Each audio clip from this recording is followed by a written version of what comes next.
Prime Minister Narendra Modi has just landed in Washington, D.C. a short while back and is set to meet U.S. President Donald Trump in the capital of the United States today, marking the first Prime Minister Modi and Donald Trump meet ever since President Trump actually took charge as the U.S. president for the second time. It's the first bilateral visit of India in the United States. The meeting aims to strengthen India-U.S. strategic ties, focus on trade, defense and energy cooperation.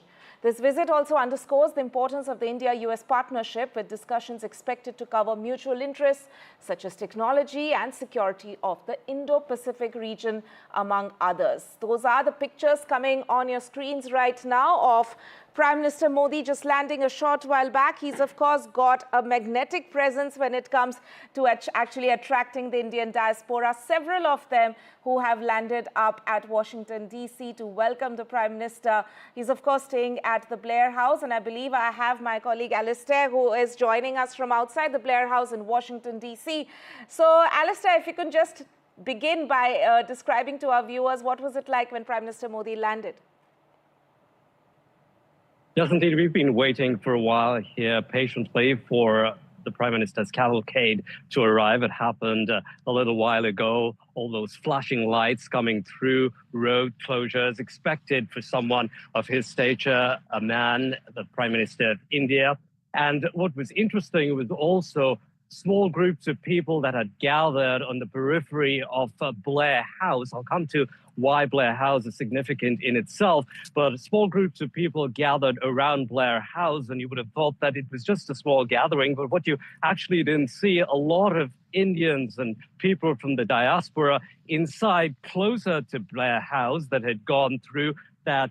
If you can see that white gate there, the white tent there, they had gone through there to get a closer look and greet Narendra Modi and kind of get a glimpse of him as he came through. So there were a whole bunch of other people on the inside. In fact, later on, you saw 2 or 3 buses coming through where these people then piled on and went home. And I was talking to some of them, and they've been here a few hours, fighting the bitter cold, a bit of rain as well. But they were here to see Narendra Modi, to get as close to him as possible. Some of them say they thought they saw him, others say they perhaps did not. So it was a mixed kind of feeling. Some of them feeling a bit let down that they couldn't catch that glimpse of the Prime Minister. Coming to Blair House now, Blair House is the guest house, the presidential guest house. And Narendra Modi is staying here on the invitation of President Donald Trump. It's meant for the likes of presidents and prime ministers, other dignitaries from around the world also invited to stay here, but at the behest, at the invitation of the sitting president at the time. And interestingly, Blair House is also where Trump was around January 20th, just before that. It's tradition for the Prime Minister to stay here before he can make a transition. This is the Prime Minister in waiting, or Prime Minister-elect at that point in time. So he stayed here at the Blair House before he could make that transition to the White House. Had tea also that afternoon with, that morning with Prime Minister, then Prime Minister Biden, then President Biden, and then went across to be inaugurated at that function that we saw, the inauguration on January the 20th. Take our viewers through what's lying ahead in terms of the key Modi-Trump bilateral. What's on the agenda there?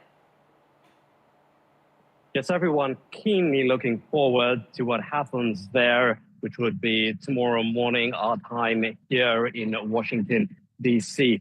The key issue on the table, the elephant in the room that no one can really ignore, is tariffs and trade deficit. Well, as far as Trump goes, we know that he's called India a tariff king in the past, and on his agenda will be making sure that he brings down that trade deficit that the United States has with India, which stood at around $45 billion. It essentially means that he's unhappy that the United States is buying more from India than it is actually exporting. He wants to see that trade deficit come down, because when you have that kind of number, it means that the United States is spending more on foreign goods rather than getting money on selling its own goods to countries like India. So that's going to be playing out tomorrow between Narendra Modi and Donald Trump. But important to mention here, we heard some of that talked about with Congressman Blair, talking about how Narendra Modi has come here armored in a bit, in a sense, with several concessions already as far as tariffs go, tariffs that India imposes on the United States. So tariffs on things like Harley-Davidson bikes or phones that could affect American companies like Apple, and also on certain cars, which would affect car makers in the future, Tesla, for example, that would come to India as well. So tariffs going to be a key play out there to see which side is able.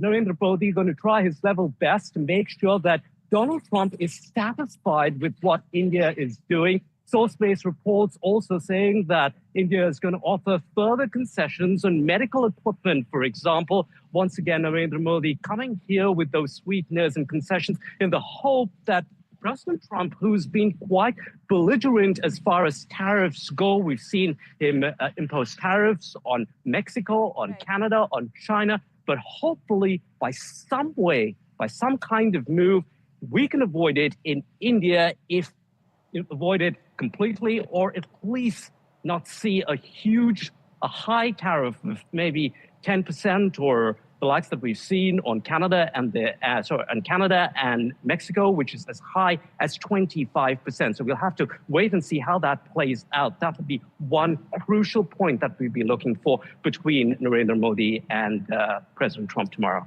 Alistair D'Souza, thank you so much for joining us this morning for us, and of course evening for you from Washington, D.C., covering that crucial Prime Minister Modi, of course, in the U.S., expected to meet President Donald Trump in just a few hours from now for that crucial bilateral meeting. Alistair there reporting from outside Blair House, where the Prime Minister is staying.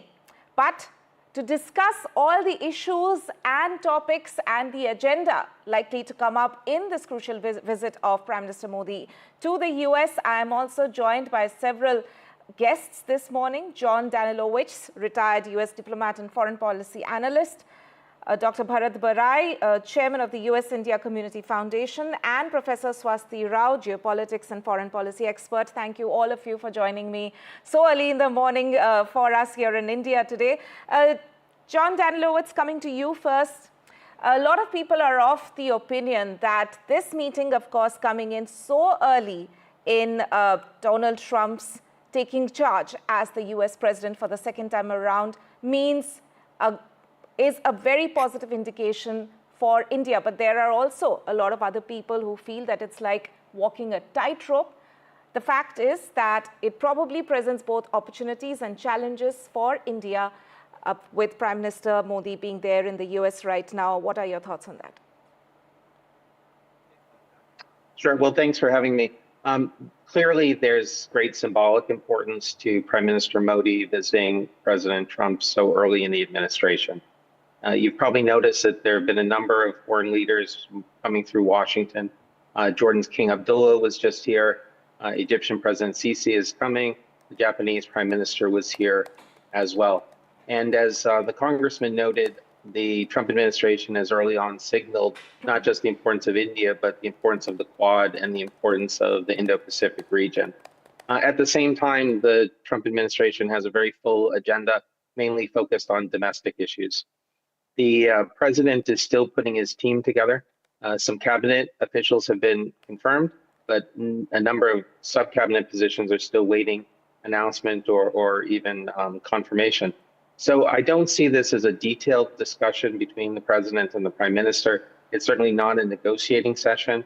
What this is really an opportunity primarily for Prime Minister Modi to put forward his priorities. And I expect that President Trump will largely be in listening mode. So this is a good start, I think, to taking the relationship to a higher level during the Trump administration. But I would temper expectations in terms of anything concrete coming out of these discussions. Right. Dr. Bharat Barai, if you could weigh in with your thoughts on this as well. What I think is These two gentlemen, President Trump and Prime Minister Narendra Modi, have developed excellent relationship. As you know, when there was a diaspora meeting in Houston, it was the first time that US President came to attend this meeting. And Prime Minister Modi reciprocated by hosting President Trump at the Narendra Modi Stadium in Ahmedabad following year. So they've developed very good working relationship. Yes, there are many, many things that are common and of common interest between the two countries, which include especially defense types. Then there is an educational component. There is also component about intelligence sharing. There is a component about fighting the terrorism. So there are many, many things on which both the countries and both the leaders sit together. Now, as far as the tariffs are concerned, remember there is a big trade imbalance between the two countries. And as every country thinks of like America first or India first, President Trump thinks about narrowing the deficit. So India will have to be prepared to relax the tariffs or import duties, as they call in India, and buy more American goods. That's where the opportunities are in defense goods, energy, aircraft, and many computer-related items. And I'm sure India will be prepared to lower some of the import duties on American-made goods, which will make the trade imbalance narrower than what it is. Right. Dr. Barai, in fact, the fact that you mentioned the tariff aspect as well, that is, of course, something that we are going to discuss at length. But also, before I go to Professor Swasti Rao, let's listen in to what the White House had to, in fact, say about reciprocal taxes and the fact that the announcement by Donald Trump might come ahead of that meeting with Prime Minister Modi. Let's listen into that first.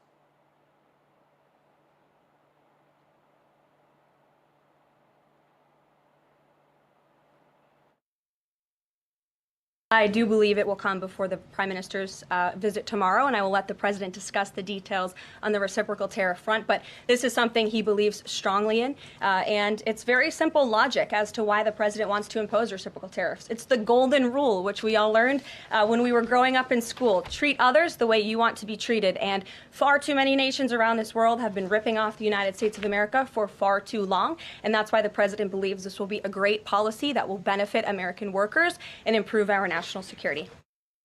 Right. Professor Swasti Rao, you heard the White House spokesperson there essentially saying that this is going to be an announcement that they're likely to make ahead of that crucial bilateral meeting.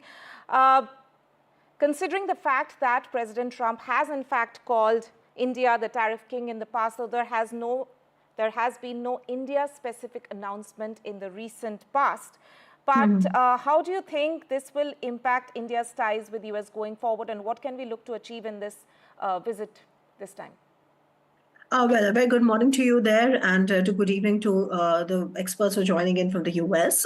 Yes, indeed, I think looking at it from the perspective of the, Trump's attitude to tariffs, I think is the key takeaway right now, frankly, because, it is Donald Trump who has openly called India a tariff abuser. He has kind of refrained from passing a personal statement to Prime Minister Modi, but he has gone on record several times, not once, but several times, calling India the tariff abuser.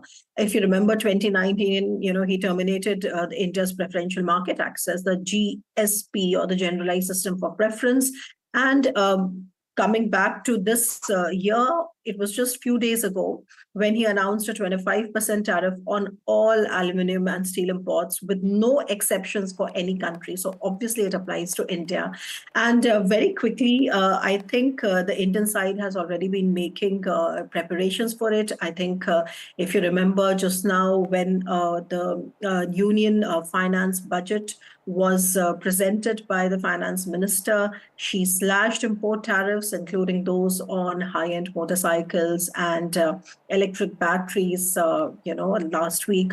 So these decisions have been taken only days ahead of Prime Minister Modi's US trip. And of course, these are going to be seen very favorably back in the US, because For Donald Trump, making America great again actually starts from reducing the trade deficits, and we do run about a 40 billion worth of trade deficit in the US. That's, I think, a very, very obvious thing, and we are going to see more on that. The second thing is that it is absolutely in India's interest to try and preserve this trading relationship, because US is not only the biggest trading partner for India. Of course, I mean, we can just go on speaking about the defense ties and the convergence in the Indo-Pacific and the importance of Quad, and all of that, of course, kind of adds, to the wide potential of the relationship. But that said, I think both sides seem to be very serious on trying to understand each other, and I definitely see that India is going to give more room for the US demands. There are no two ways about it. Right.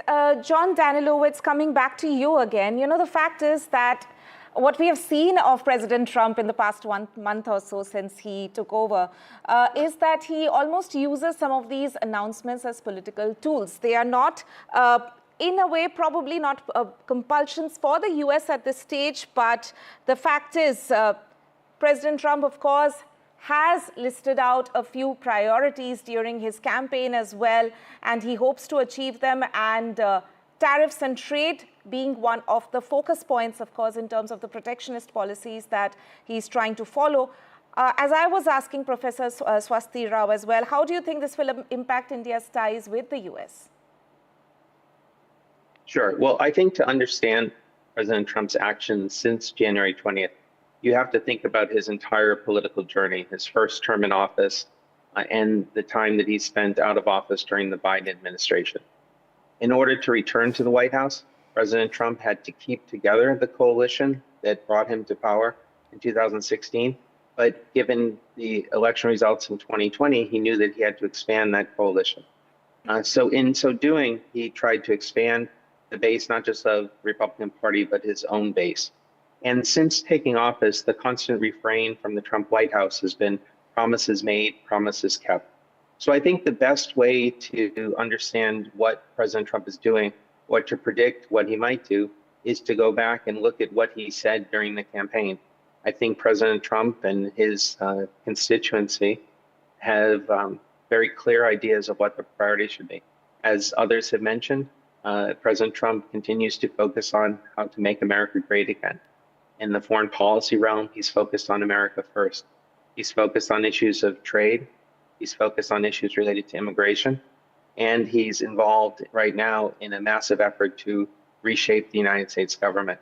So again, I think the details of individual bilateral relationships will take some time to sort out, particularly as the team gets in place. But in terms of the broad brush overview of what President Trump is going to be doing, I think we should look to what he said during the campaign to see where it's likely to go forward.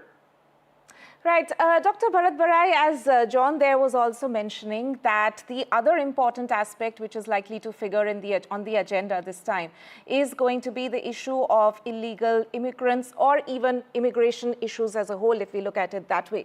Do you think India has made sufficient concessions ahead of this visit by the Prime Minister to ease off the trade war, to ease off the tension in a way between US and India? See, one should not forget that there are 5.5 million Indian Americans living in the United States legally. People are concentrating on 17,000 illegal immigrants who are from India and in detention.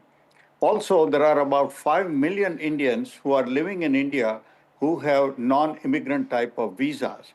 So we should not give too much importance to 17,000 illegals and forget about 5 million visa holders in India and 5.5 million Indian Americans who are living legally. Now, there is a room, certainly, how to deport them back. And all the countries, in India, there is always demand that those illegal Bangladeshi Rohingyas should be deported. Same way, there is a demand here because Indians are probably a small fraction of illegals. There are a lot of Mexican people from Honduras, people from Haiti, and many other countries who are living illegally. And question is how well to deport them, treating them humanely.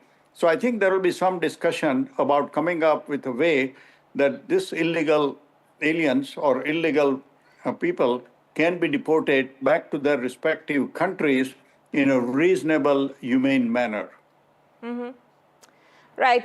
Professor Swasti Rao, one of the things, of course, where India and US have shared concerns is about the growing assertiveness of China. Now, particularly in the Indo-Pacific region, we've also seen that even when S. Jaishankar actually visited the US for Trump's oath-taking ceremony, there was a mini Quad meeting which took place that time as well. So how central will countering China be to the discussions between Prime Minister Modi and President Trump, do you think? Well, I mean, beyond trade and all the defense relationship that we have, of course, one of the reasons why we have a thriving defense relationship with the US is also because of our convergence in China. It's absolutely clear.